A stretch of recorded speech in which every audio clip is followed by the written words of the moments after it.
Democrats unexpectedly offered a series of hopeless amendments to the resolution that would formally commence the U.S. Senate impeachment trial on Tuesday, keeping U.S.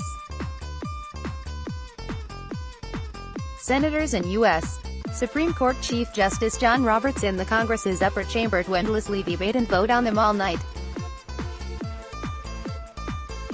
Nearing midnight, Democrats were in the middle of their seventh such proposed amendment to the resolution from Senate Majority Leader Mitch McConnell that they knew was destined to fail when they offered it to begin with.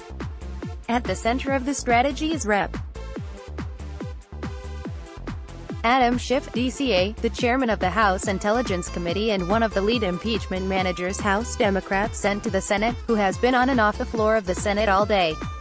Each amendment has seen House impeachment managers arguing for up to an hour on behalf of Democrats, and President Donald Trump's legal team responding for up to an hour, then roll call votes. Each amendment has been shot down along purely partisan lines, 53-47, with all Republicans voting to get rid of them and all Democrats voting against getting rid of them. Top allies of the president panned the Democrats for betting it all on day one with partisan extremist antics and blowing up any shot at having credibility with the other side as the process continues. Democrats are up Schiff Creek without a paddle. Kimberly Guilfoyle, the newly named National Finance Chair of the Trump Victory Finance Committee, told Breitbart News, "They don't have the law on their side and they don't have the facts on their side. All they have is circus performers who moonlight as members of Congress. They aren't going to be able to hide behind bogus amendments or feign outrage over the process. When all is said and done, this impeachment will be exposed as the sham it is. Democrats hate Trump more than they love America," Turning Point USA President Charlie Kirk told Breitbart News. "They hide behind fake love of the Constitution to thwart the will of the electorate with endless fake amendments and votes." Sen. Marsha Blackburn, RTN, in an appearance on Laura Ingram's program on Fox News on Tuesday evening, said senators were expecting to be there until perhaps 1 o'clock a.m.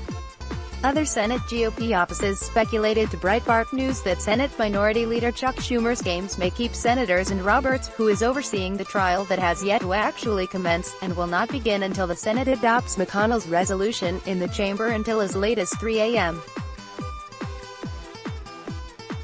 "They decided to sprint out of the gate for a marathon," one Senate GOP aide said of the Democrats.